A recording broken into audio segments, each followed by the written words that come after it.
Radio Raheem here in Kinshasa, Congo, with Martin Bakole. I've not had an opportunity to come to this nation in Africa, and this is my first trip.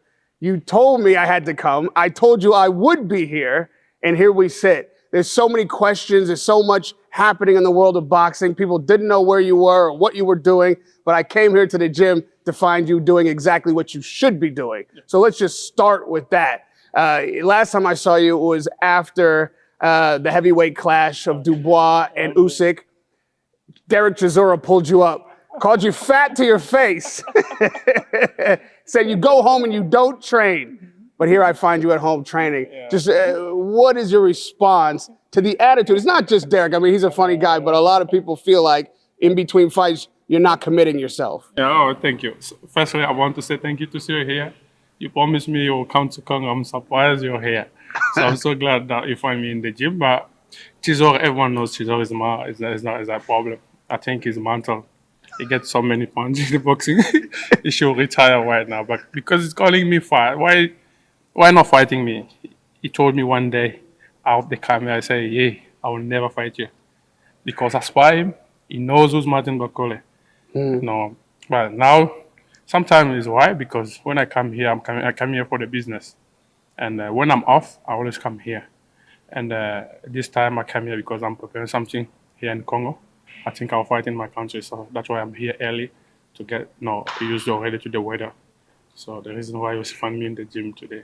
I mean, you mentioned you think you'll fight here in the Congo. For a long time, it seemed impossible that anything could happen here of that scale. But we are now in the 51st year of the Rumble in the Jungle and celebrating Ali Foreman, as the stadium will be named after those two giants in the world of boxing, the greatest of all time, in fact. How much would it mean to you to be on a card that celebrates the 50th anniversary of Ali Foreman in the stadium that they fought as the first fight there since that fight happened? This means a lot to me. And I will just try to remind His Excellency he promised me, and he will give me one fight in Africa, especially with the AJ. AJ, you always mention that you want to fight in a Muhammad Ali Foreman Stadium. This is the moment and a beautiful time, okay? If you're open to it, I'm open already. You know, I always tell you I'm open to fight you in Africa, especially for the continent. So with two African giants, so imagine if we fight in a Muhammad Ali Foreman Stadium. So it's going to be like a Muhammad Ali Foreman 2. So this is the time. So I'm asking to His Excellency if you can try to make this happen, and I'll be so glad. But I'm here to work with my government. So I think, I think everything will be as a plan. Now, when it comes to AJ, there's a bit of a curveball in the mix right now. Jake Paul was at the same fight where I saw you last. He got in the ring, in fact, and faced off against Usyk. Didn't make a hell of a lot of sense there. But since then, all the talk has been AJ Paul. I've heard a number as big as 250 million pounds in that fight. Oh my goodness, that's craziness. I mean, it's going to be hard to tell him to turn down that kind of money if it, in fact, exists. But why AJ fight Paul? No, Paul. How many fights Paul has? I was so happy that His Excellency said there's no more pay-per-view. So this is to save boxing. I don't want people killing boxing. His Excellency is in this sport to save it. But AJ fight Paul, for me, it doesn't make sense. But if it's for business, for money, yeah. But for boxing, it doesn't make sense. We suffer all. I'm now 11 years now in professional boxing. I never get a big fight. I'm not deserving it. I'm in top 10. I don't know. Paul is in top 10, 20. This is for me, it's not good. But for business, for money, everyone wants money. Yeah. But for boxing, it's not good for me. Why do you think you've been fighting 11 years? I mean, just a year ago even, you were considered the boogeyman. And still haven't gotten a title shot. You say you're not getting the fights in London that you want. Why do you think that is? I think for me, because I'm African. Because if I was not African, I was going to get it. I'm living in the UK 10 years. My kids are born there. But I'm in the UK, I'm top 10. I have a Banchelon. I have Sky Sport. Why I'm not getting the fight? I always asking myself. I ask my team. But there's no why and a good answer to my question. But all I think is maybe because I'm African. I don't know. There is a lot that Boxer and Ben Shalom have to work out. Do you stay with Boxer no matter what? Or what is your situation now, promotion-wise? Yeah, but I'll speak. I have a meeting with my team, so I need to know because I was waiting. Maybe even Bansalam himself, I'll call him after here, because there's nothing about me on the table right now. So that's why I always say thank you to His Excellency. He came to save my boxing career, because if it was not him, I was not having anything. No, there was everyone avoiding me. Ben Shalom not talking about the fight coming. So no one was talking about the fight. But His Excellency, I don't know if God touched his heart. He gave me this beautiful fight. And today I'm top 10 because of him. So that's why I always thanking him. And I want him to not let me down, because I don't want, this is my living. So I do boxing for a living. So if I'm not boxing, there's no money. So I have a family. I have people are behind. Look, all these people here. I'm taking care of them. So I need to box. So that's the reason why I've been calling them out. No one come to respond to say yes to fight me. And I ask myself questions. But I have a serious meeting today, maybe in the evening with my team, to know what is going on. So I want to ask them a question: why I'm not getting a fight? Otherwise, I would decide to not box anymore, because people are avoiding me to fight. My team, they're saying nothing. Better stay maybe out of boxing and do some businesses. Because I'm tired of this calling people out. I know I've been telling people about the sparring so people can get attention. So, but it work, yes, but that's not me. That's not what I should be doing. Sparring is something like we do it in the gym. But to be known out there, I need to tell people why they're avoiding me. But professionally, it's not good for me. But it is what it is. But if this year I have nothing, they'll be surprised that Martin is out. Well, we got to get Martin something. We cannot have you retiring. We've already lost, Tyson Fury a couple of times this year, apparently. But the fight that you did step in last minute, and you talked about what His Excellency Turki Al-Sheikh has done for you. This is what's gotten you into the top 10. So you're very grateful to him for that. However, when you did step in last minute, you were beaten by Joseph Parker. You weren't in shape. All the things that we've already discussed. That seemed like a big sacrifice now. Do you regret it at all? Sometime, but I'm not, because His Excellency promised, and he asked me a favor. I do him a favor. I still have a hope, like he will do what he promised me. So I still have a hope, but I don't know what is the plan.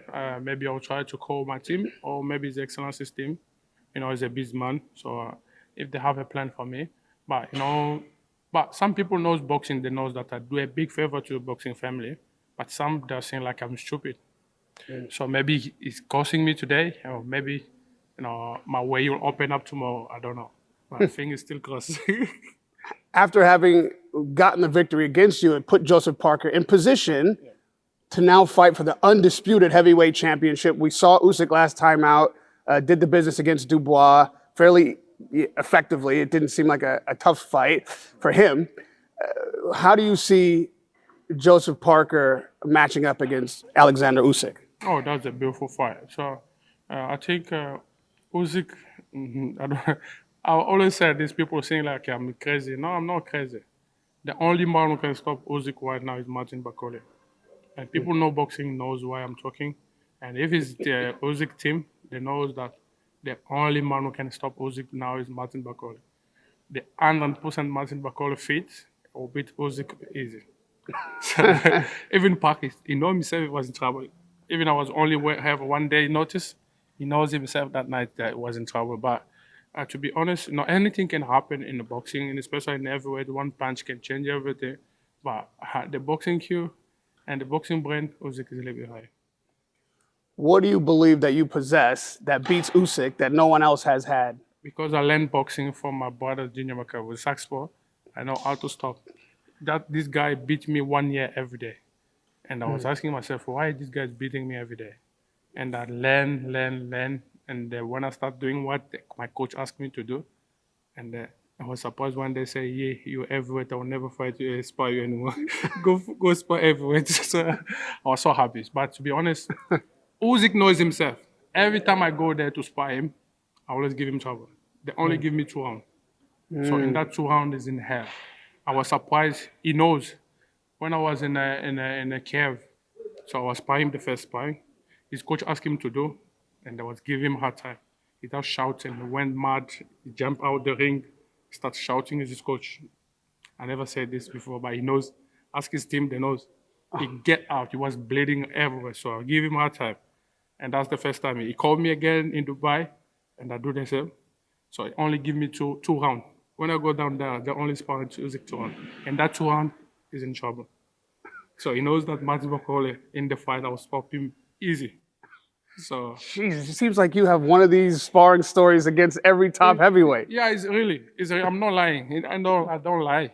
These people knows, that's why they're quiet. No one come.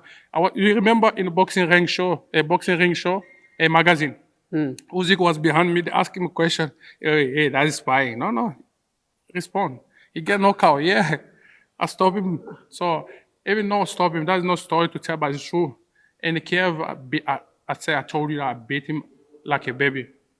So he was out of the ring because his coach was asking me what to do, and he couldn't do it. And he started going mad. They were speaking in their language. I don't know what was going on. I just keep standing in the ring. He get out. Now about 4 minutes, and he come back again. So, and I was surprised this coach give me 1 week off. So stay in hotel. It's so good. Oh, they're not going to like to hear that, I'm sure. So basically you think because of that experience, Usyk doesn't want to fight Bakole. Ask them question why they don't want to fight me. Ask Anthony Joshua. He knows. Dubois broke him his nose twice. He knows why. Ask Joe Joyce. Take his head off. So ask Parker. He knows. And Parker was sparring as per Tyson Fury, as per Parker, as per Muller, and as per Adelaide. And when I was preparing for the Yokas fight, I was like a mouse. I give these people a hard time. They know that this guy, I'll never fight him. So that's the reason for me, and it's real. Ask them question, they will tell you. Like, ask them question, what I'm telling them, and what I'm telling you now. If I'm lying also, they will tell you. A couple years back, I saw you and Dylan White shouting at each other, F you, I'll kill you, this and that and the other. And we see that young fighter that everyone feels is a big prospect, going to do a lot in the heavyweight division, and Moses Atamu is going to fight Dylan White. What is your prediction about this matchup? How do you see that going? It will get, I think maybe it will get knocked out. Dylan White, maybe. But because, it's been out for long. And Moses is moving. He's moving a lot. It's not like someone who's fighting because he's like Usyk. He's a small heavyweight. No, he doesn't need to stay in front of a big guy. He's going to knock out, but he's going to get knocked out. But I think he was going to move a lot and try to box him for far. And soon Dylan White, everyone knows Dylan White around 4, 5, 6. He get knocked, he get tired, and he start to fighting like someone who never been in the gym before. So, but if he keep like that, but if he's fit and lose a little bit weight, with his experience, maybe I think he can beat Moses. But Moses, right now, this is his time. I think he will try to knock him out to put himself in the mix. Just yesterday, the announcement was officially made again, but this time I think it's for real. For November, we see Eubank Ben 2. That's it, fight. Everyone in the stadium was like, oh, what the hell? I like that atmosphere. I think this time I will be there as well. That's the fight. Oh, I was like, I couldn't even watch it. When they start first, second round, I switch off the TV and say, woo, someone will die today. But, that's a good fight. But for me, I think Eubank will win again in a rematch. But anything can happen, but it's a good fight. People love it, and I would like to see that again. You talked about that's a good fight, and somebody's going to die today, and it really looked like both fighters left it all in the ring. Like everything they had, they put into that fight. I know Ben thinks he could do better this time, and it raises the issue in my mind about how much a fighter needs to put in, even in a loss, to get that kind of credit like he's gotten from you. It reminds me of the controversy after the Dubois fight. You were there, obviously. Do you feel like it's fair, this criticism that Dubois is getting, people saying that he quit? Dubois is a good boxer. But sometimes, in the boxing, you don't need only muscles. You don't need only to be having power. but you need to, someone can help you mentally as well and try to grow up, in a boxing, because boxing is asking to think a lot and do a couple of things that not others that not doing. And today, to be honest, but he improved a lot. Look where he come from and what he did, he improved a lot. But I guess Usyk, like I told you, that in the boxing you don't only need to punch, but you need to work it in your head as well. That you'll find it in the Usyk, you'll find it in the Gypsy King, you'll find that in me, and who else? I think yeah. But others here, only work out, do fitness, punch back. When you come, just try to knock someone out. No, you need to think wisely in the ring, because you don't only need power and everything, but you need only boxing IQ and a boxing brain as well. But I think it's still it's still young. I think he will come. He still have a long way to go. If you really see like he can come back, yeah, he can come back, but to change his team, maybe. I don't know how he work with his team, but I think for me, he should change his team and try to find someone who can help him in a different way. Lastly, you did mention Tyson Fury. As I said, he's retired. Somehow he came out of retirement and back in retirement without even fighting. He will come back. He will come back. Again. I think he will come back. He loves boxing, and he still have it. I don't know how old is he. He's like 40, I don't know, but he will come back again. I think he just chill out and take time with his family. I think he will come back again. If Josh was tied up with Paul and Parker's tied up with Usyk, could you see yourself calling out Tyson Fury? I think he will come back. Maybe he will come back to fight AJ and then retire, because that is the fight that people in the UK are waiting for. But I don't. But if he decided to stay retired, but he done well already. He's got a beautiful family to take care of, and it's got a future. I was impressed with what I saw today. It wasn't set up. This is something that you were doing already. I came in, surprised you in the gym, caught you doing the work. Because I thought I might catch you eating or sitting around watching TV, but I caught you on the job. Just lastly, what is your message, not only to the Congolese who support you, but to the people out there who don't know necessarily whether or not you stay in shape between? Is this something that has changed in you now?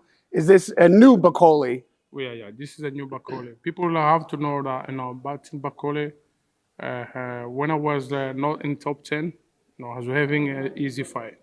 By the time I get in top 10, and it's so hard now to get a big fight, because this is a little bit upset, because I was telling my team, I don't want to spar this guy.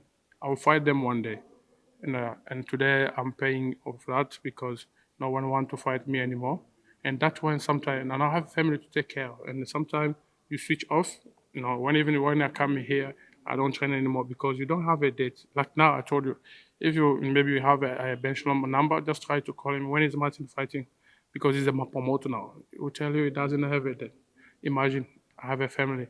So from today until December, I don't have a date. So I will tell me what am I going to do? So I'll try to stay, do some, some business as well. But this time, because I'm looking forward to fight here, my government and my president say he's going to support me.